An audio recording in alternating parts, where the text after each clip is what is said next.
এখন বছরে প্রায় সব দিনই মোটামুটি সব ধরনের সবজি আমরা হাতের নাগালে পেয়েই থাকি। কিন্তু সিজনাল সবজি বা ফলের যে আলাদা একটা টেস্ট হয় সেটার কিন্তু জুড়ি মেলাবো। যেমন এই গন্ধরাজ লেবু, গরমকালে যখন আমাদের রিচ খাবার খেতে ইচ্ছা করে না, তখন গন্ধরাজ লেবু দিয়ে ডাল হোক বা গন্ধরাজ লেবু দিয়ে রেসিপি হোক, জাস্ট অসাধারণ লাগে। হ্যালো এভরিওয়ান, আজকে আমি বানাচ্ছি গন্ধরাজ লেবু দিয়ে চিকেন। চিকেনটাকে মাঝখান থেকে এরকমভাবে আমি চিড়ে নিয়েছি যাতে তাড়াতাড়ি সেদ্ধ হয়ে যায়।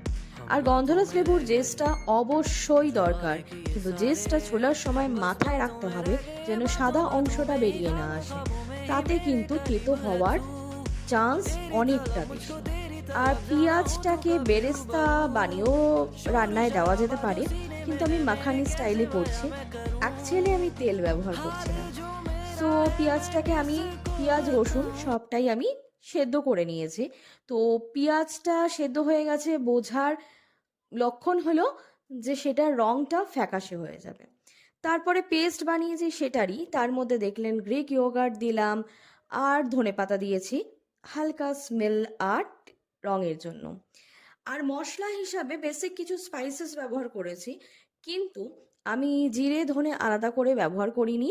ভাজা মশলা সারাক্ষণ বানানো থাকে সেটাই আমি ব্যবহার করেছি। আর চিকেনটাকে আমি একটু এয়ার ফ্রাই করে নিয়েছি, তার ফলে চিকেনের যে এক্সট্রা ফ্যাটটা থাকে সেটাও বেরিয়ে গেছে। সো একটা হেলদি ওয়েতে বানিয়েছি, জাস্ট অসাধারণ লাগে খেতে।